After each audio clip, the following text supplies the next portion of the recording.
Coucou mes jolies, j'espère que vous allez bien. Aujourd'hui, je vous retrouve pour une vidéo tuto make-up.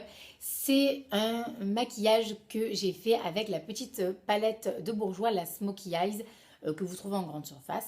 Et j'avais déjà fait, oui, un tuto make-up avec cette petite palette. J'avais fait quelque chose de très très simple. Vous allez avoir la vidéo si vous le souhaitez en barre d'informations, si vous voulez quelque chose de plus léger que ce maquillage-là. Pour celui-là, j'ai utilisé du noir dans le coin externe et d'autres fards pour que cela fasse beaucoup plus travaillé. Tout dépend en fait de ce que vous souhaitez, mais comme quoi ces petites palettes, en fait, elles peuvent quand même vous sauver la mise. Et si vous n'avez pas les budgets pour le budget pour acheter des palettes qui valent beaucoup plus cher, voilà, ces petites palettes peuvent vachement vous rendre service. Voilà, il faut le savoir. Pour ce maquillage, j'ai aussi utilisé le blush de chez Kiko. C'est celui que je porte et que je trouve pas mal du tout. Il n'est pas très cher. Il y a encore, je crois. Hein. Bon, après Kiko, c'est beaucoup plus abordable que certains blushs que vous trouvez notamment chez Sephora ou dans les grandes marques de luxe. Pour cette vidéo, j'ai déjà fait mon teint, je n'ai pas fait de contouring, donc voilà, c'est vraiment quelque chose de très très simple. Je ne me suis pas foulée non plus, comme quoi voilà, après ça peut être quand même assez portable. Moi je le porte en journée, vous voyez si vous préférez le porter en journée ou en soirée, c'est comme vous voulez, chacun fait voilà, comme bon lui semble. Et puis c'est tout. Sur ce, je ne vais pas vous bassiner 1000 ans. Je vous fais de gros bisous. Je vous souhaite vraiment une très très bonne soirée. Si vous avez des questions, des commentaires, ben, vous me les mettez en dessous de la vidéo et j'y répondrai ben, le plus tôt possible, n'est-ce pas? Et voilà, je vous retrouve sur mon compte Facebook La Mini Volti et sur mon compte Instagram Mini Volti. Des gros bisous les filles, prenez soin de vous et de vos proches. Bye bye. Alors, pour faire tenir mes fards toute la journée, vous le savez, moi, j'appose une base et je vous conseille, c'est primordial. Vous la posez sur toute la paupière mobile jusqu'en dessous de votre sourcil et vous la posez en dessous de votre œil. Moi, c'est l'original du Urban Decay. Prenez notre base si vous avez, elle fera tout aussi bien l'affaire. Ensuite, vous apposez, enfin moi ce que je vous conseille, hein, c'est d'apposer un beige, tout simplement pour unifier vos paupières. Si vous avez un petit peu des veines, ça pourrait faire disgracieux, donc voilà, ne vous foulez pas, apposez un beige. Moi, j'appose ensuite un marron qui est toujours de la même palette, c'est la chocolate bar. Et je suis venue faire le creux de mon œil. Du coin externe vers le coin interne, je ne suis pas venue jusqu'au coin interne de mon œil, je me suis arrêtée un petit peu avant. Ça va permettre en fait de faire un smoky beaucoup plus travaillé. Ça va permettre aux couleurs de mieux se marier entre elles, de mieux les fondre. Voilà, ça fait un petit peu joli et vous allez voir à quel point ça fait un maquillage différent du premier maquillage que j'avais fait, là où j'avais pas fait le creux de mon œil. Si ce fard-là vient à être un petit peu au-dessus du creux de l'œil et un petit peu sur la paupière mobile, ça n'est pas grave, bien au contraire. Voilà, ne vous inquiétez pas, il n'y a vraiment aucun souci. Après, vous choisissez, soit vous en mettez beaucoup pour que ça soit beaucoup plus intense, soit vous en mettez pas beaucoup. Moi, je vous avoue que je trouve que j'en ai mis peu et je trouve que ça suffit amplement. Avec un petit pinceau plat de chez Sephora, à poil très très très, mais alors très très court, j'ai apposé le deuxième fard de cette mini palette et j'ai fait mon premier tiers de l'œil en tapotant bien évidemment le fard, tout simplement parce que je ne veux pas qu'il y ait de chute. J'ai fait pareil avec le dernier fard de la palette, le plus foncé. Je suis venue faire mon deuxième tiers de l'œil, toujours en tapotant. Attention, je n'ai pas fait le dessous de mon œil avec. Je n'ai fait vraiment que la paupière mobile. Vous voyez à quel point les fards ne sont pas du tout, mais pas du tout, du tout, du tout intenses. Donc j'ai corrigé et j'ai mis du Fix Plus. Voilà. Et en fait, on voit à quel point ces fards sont vraiment jolis. Et puis ça ressort et je trouve que ça fait vraiment un smoky différent pour celles qui aiment beaucoup plus, voilà, qui veulent vraiment de l'intensité. Je vous conseille d'apposer du Fix Plus et puis voilà, le rendu est totalement différent et je trouve ça vraiment très joli.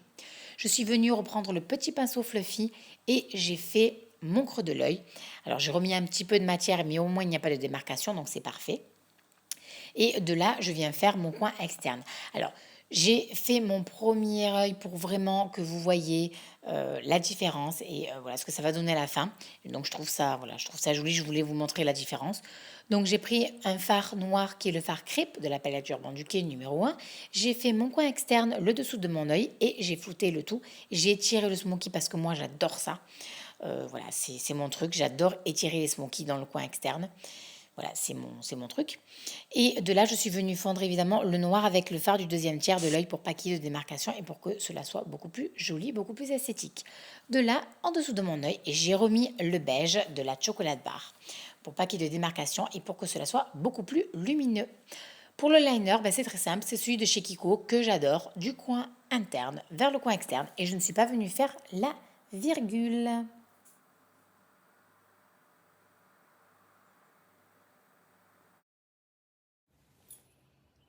Les filles, pour l'application du mascara, alors moi mon petit conseil, c'est quand vous la posez, vous fermez vraiment votre œil. Il faut vraiment voilà, qu'il soit presque fermé pour que vous puissiez la poser correctement et ne pas vous en foutre de partout pour ne pas avoir des petites pites. Bon, moi j'ai les cils longs, donc c'est vrai que même en les fermant, des fois je m'en fous un peu de partout. Mais voilà, si vous avez les cils courts, si vous voulez vraiment que cela soit beaucoup plus rapide pour vous et beaucoup moins embêtant, vous fermez vraiment votre œil et vous le passez une première fois en faisant des petits zigzags pour bien séparer vos cils et bien mettre de la matière. Vous laissez sécher et la deuxième fois, vous le réapposez, mais vraiment sur le bout de vos cils. N'en mettez pas non plus à la racine, ça sert strictement à rien. Pour pas faire le maquillage, j'appose la dernière couleur qui est la plus claire de la mini palette, c'est le doré et que je trouve magnifique d'ailleurs. Donc je l'ai apposé avec un petit pinceau boule juste avant le coin interne et avec un petit pinceau biseauté au niveau du dessous de l'œil. Et là, le maquillage est fini. Moi j'adore, mais après c'est sûr que beaucoup n'aimeront pas. Bon, c'est une petite palette qui vaut pas très cher, qui casse pas les briques, mais franchement elle fait son job. Voilà, donc pour celles qui n'ont pas trop le budget, je vous conseille de l'acheter. Après, c'est sûr que bon, il faut aimer. Pour ma muqueuse, j'ai pris le col and contour de chez Bourjois, tout simplement. Et pour le mes cils du bas, alors, il pue ce mascara, c'est le sensationnel de chez Gemay. Alors, le normal est très bien. Le waterproof, il est bien aussi. Mais alors, il pue, ça sent très fort. Enfin bon, voilà. Donc, moi, je suis obligée parce que j'ai des cils très longs et qu'en dessous de mon œil, il ne faut pas que le noir coule parce que sinon, je ressemble à rien. Donc je la pose. Mais il pue. Voilà, je tiens à vous dire que je vous le conseille, oui, si vous aimez le waterproof, mais franchement, il pue. Il n'y a rien d'autre à dire. Pour mes sourcils, c'est le Stylit Set de chez Essence qui est plutôt pas mal. Il ne casse pas des briques non plus. Le packaging est pourri, mais on s'en fout, ça vaut pas cher. Et il est plutôt pas mal. Donc j'ai fait mes sourcils avec le petit pinceau biseauté et je suis venue les travailler pour lever l'excédent de matière et les brosser. Pour le blush, c'est celui de chez Kiko, c'est le numéro 5. Alors, il fait, c'est sûr, un petit peu moins travaillé que certains blushs, bien évidemment. Voilà, ça on le sait, c'est un Kiko, c'est pas très cher, c'est sûr qu'ils sont pas encore au top niveau des blushs. Mais franchement, ça se défend. Ça se défend, ils sont plutôt pas mal. Moi, je l'aime bien. Voilà, voilà. Après, bon, c'est mes goûts à moi, hein, je vous avoue, moi je vous le conseille. Pour le rouge à lèvres, j'ai mis le Nude Love de chez Essence. Il fait cadavérique. Voilà, je vous montre à quel point, oui, c'est vrai qu'il fait cadavérique. De là, je suis venue donc à poser celui de chez Sephora. Et puis voilà. Donc, c'est pas un maquillage folichon, mais je trouve que ça tient la route et ça peut convenir à tout le monde.